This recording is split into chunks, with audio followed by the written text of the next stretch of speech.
Hey everybody, you know what time it is? Yep, 11.2 dropped, so that means it's time for another update roundup. And as usual, I'm right here to help guide you through all the patch notes and differences. So let's dive right into it and see what's changed. Or maybe more importantly, what hasn't. 11.2 has a medium rework, a couple small reworks, adds a new skill, as well as the usual host of tweaks and bug fixes. But what's not in 11.2 is a potion rework, and this was something that was explicitly stated as part of the Vaultcast as being targeted for 11.2. So we got a different rework, but not the potions rework, which I guess will happen later on. It sounds like they're going to stick on the 11 version number sequence until they're ready to call it beta at update 12. At least that's my assumption based on what they're saying, but we never really know until the update drops. But enough speculation about what should be in 11.2, let's start with what actually is in 11.2. And the biggest part about this is what's in the loot chests. You know, these underneath me. Specifically, the vault junk. Vault Hunters has always had several junk items that was included in these chests. Things like bread and scaffolding and torches. And while they were generally useful in some fashion, they weren't really all that useful. They were there specifically to clutter up your inventory. That was intentional. But the items themselves were random, and they didn't really have any kind of theme or fit with the vaults at all. Now, people found uses for them. I mean, like scaffolding and torches are being used as fuel by a lot of people, because what else are you going to do with them? You don't need thousands and thousands of pieces of scaffolding or torches. But those have all been reworked in this update. The goal is that there's still junk items in these chests, yes, but they're not just vanilla items. They can have some value in the terms of soul dust, but it's so small that if you don't collect them, it's really not that big of a deal. And so starting off in the wooden chests, we have sandy rocks, vault suites, and wooden chunks as the new junk items. And notice that their soul value is 1. Now vault suites is also a food. You eat them pretty darn quickly, and it's basically intended to be a substitute for bread. But most of the other vault junk items can actually be crafted up into something new. So the wooden chunks can be crafted up into wooden planks, and the sandy rocks can be crafted up into a sandy block. And these additional blocks have all kinds of variants that go along with them. Not only do we have the usual slabs, stairs, and ladders and things like that for these wooden varieties, but you can actually convert them back into logs. Kind of interesting. But maybe surprisingly, there's also all of the different variations of trapdoors and doors and windows and things that we have gotten used to from some of the mods included in this kit. The sandy block and most of the other blocks that get created like this from the vault junk have a lot less variety. There's no slabs or stairs in these guys. But nevertheless, it's a new block with a new texture and color, and for you builder types out there, this could be exactly what you've been looking for. Now, the gilded chest has 4 things: gilded ingots, sconces, topaz shards, and ancient copper ingots. And for some reason, the ancient copper ingots are a lot more rare than everything else, even though they're not worth any more in terms of soul value. But the topaz shards can be crafted up into topaz blocks, the gilded ingots can be crafted up into gilded blocks, and the ancient copper ingots can be crafted up into ancient copper blocks, which for comparison's sake compared to like a normal copper block has a slightly different texture to it. It's not weathered, but it is a different textured look to it. And there are even oxidized versions of these ancient blocks as well. These gilded blocks offer some really interesting varieties with these gold highlights around the rest of the blocks. And the sconces? Yeah, they look pretty darn neat. They're still just regular torches, but they've got a really cool look to them. So while these are junk items, they also do have some decorative value all around. Pretty much all of the junk items I would say that about. And that just helps to bring the whole theming together more tightly than it was before. And since you can't get them any other way, it makes running a vault and picking up these decorative junk items somewhat useful. At least initially until you have thousands of them too. Now moving on to ornate, we have ornate ingots, soot, ornate chains, and velvet. The velvet can be crafted up into a velvet block, and the ornate ingots also into an ornate block. The soot has a very special function of its own in that they can be laid down like snow layers in 1/8 block segments. Talk about interesting, huh? This could certainly be useful in some situations. The ornate chains look pretty interesting and are a darker color, but about the same size as the big chains. But the velvet The velvet is, I think, one of the things that people are going to want the most. And again, this one was the most rare, even though it doesn't really have any better soul value, because the velvet can be used to make the velvet bed, which honestly has a really cool texture. I mean, the pillow is slightly angled, and then there's the raised area where the cover's been pulled back. It looks quite nice, and I think a lot of people are going to want one for their base. And lastly, in the living chests, we've got living rocks, mossy bone, rotten meat, and overgrown wooden chunks. The overgrown wooden chunks can be crafted up like wooden chunks into overgrown wooden planks, rotten meat into its own rotten meat block. Mossy bones can be turned into bone meal as well as mossy bone blocks, and the living rock can be turned into, well, living rock. And not to be confused with living rock from Botania, which is this white variant. Living rock from the vaults is more like cobblestone, but has several other variants to it as well. Surprisingly, though, this vault moss is also supposed to be present inside the chests, but I did not find any of it. So there might be a little bit of a bug there, I guess. Vault moss can be layered up like snow layers as well, going in 8th block increments, and it has a slow red pulse to it, which is interesting. So for whatever reason I didn't find any vault moss, I have a feeling vault moss is going to be pretty highly sought after. Now, of course, as part of reworking all of the vault junk items, they had to get rid of the other junk items.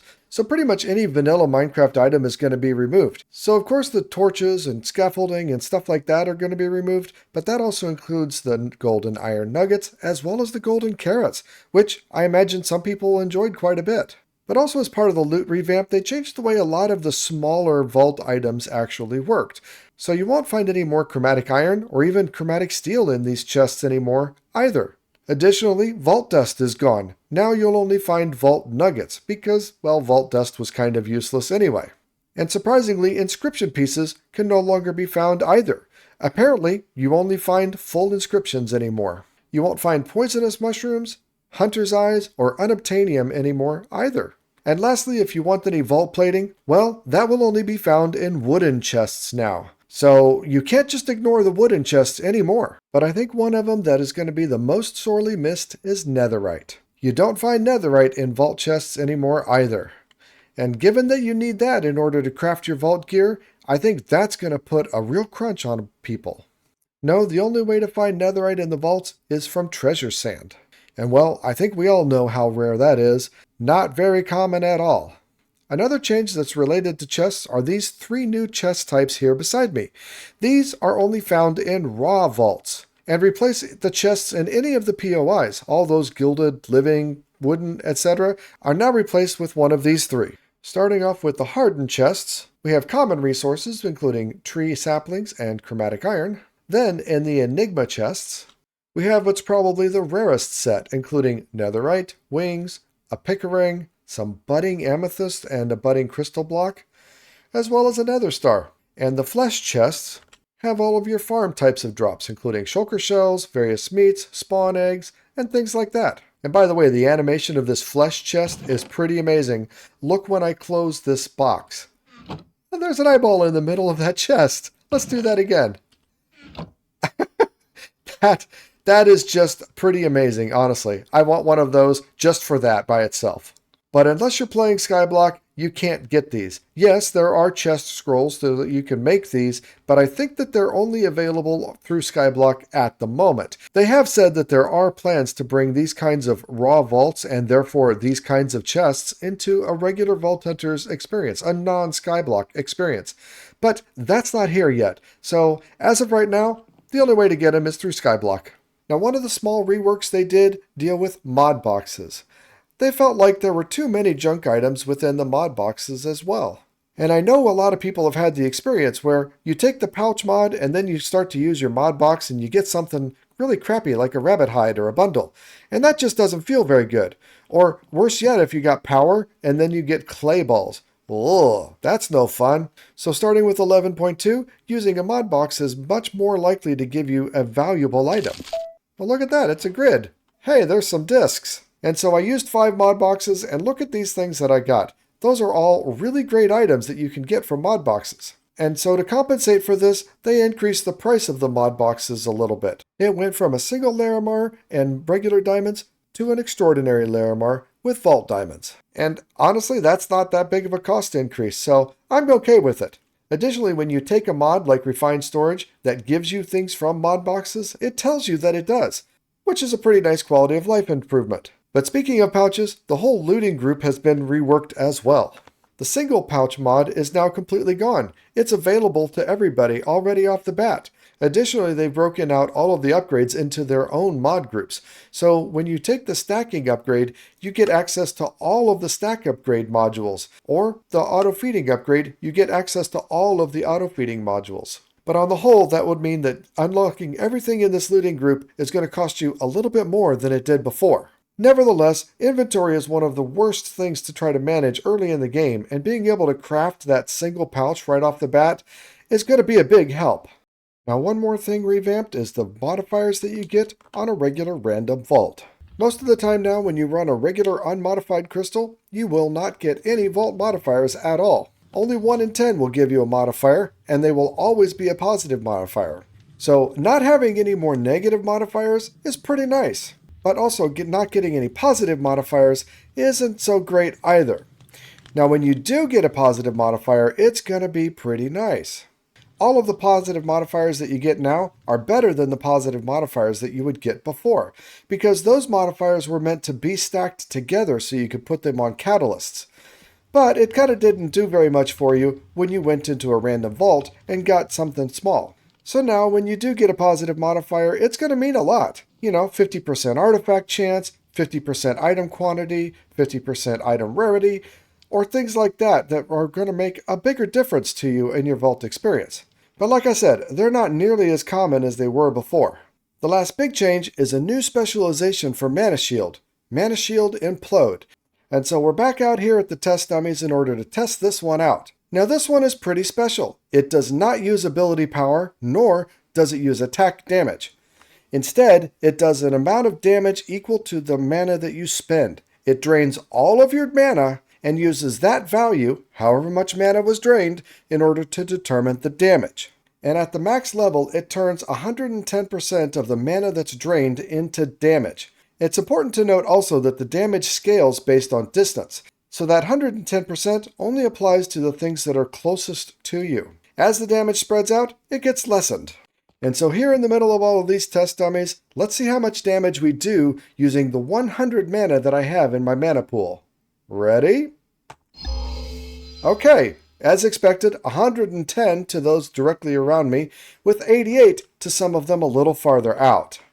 And if you're able to do something to increase your mana pool significantly, say up to 200 or more, well, that can be an awful lot of damage. The real downside is that it leaves you with 0 mana, which is a pretty dangerous place to be. I can see where this could be really useful if you have a build that doesn't use any mana. If mana is just not a factor, if you're going in and using a sword to swipe at all the mobs and that's it, well, it seems like you've usually got mana to spare, and this would be one way to make a use of it. Now, one of the smaller things is a buff to this thing right here, the modification table. We haven't talked much about the modification table since it was introduced in update, 7 or so. But in a nutshell, this allows you to add specific modifiers to your vault gear. And these modifiers are things that you've already discovered, probably through your natural progression. There are some modifiers that can only be found in vault dungeons, however. But one of the weird things about this table is that the modifiers that you could achieve through a random roll on your gear would not necessarily be available to you in the modification table. And that's what's changed. So if you can discover the modifier through your natural progression, well, then you can put it on with the Modifier Workbench. However, all of the top tier modifiers require discovery from the modifier archives in the dungeons. And this used to be completely random. You used to be able to find the top tier modifier for something without having first found the next lower tier. But that's been fixed, so now you have to find them in order, meaning you can't discover an 8 or 9 health modifier until you've found another one that gives you the 6 to 7 health modifier. Which kind of just makes sense. I don't fault them for that at all. It makes sense. And now a few last cleanup items. One that's kind of exciting, actually, is that the puzzle room will now give you Vault Gold if it doesn't give you a puzzle piece. Before it would give you random wooden chest loot, so Vault Gold is definitely a better step. Next up, the masteries all give you more damage than they used to before. Quite a bit, actually. They used to cap out at 50% additional damage, and now it's 125%. But I still don't like them personally.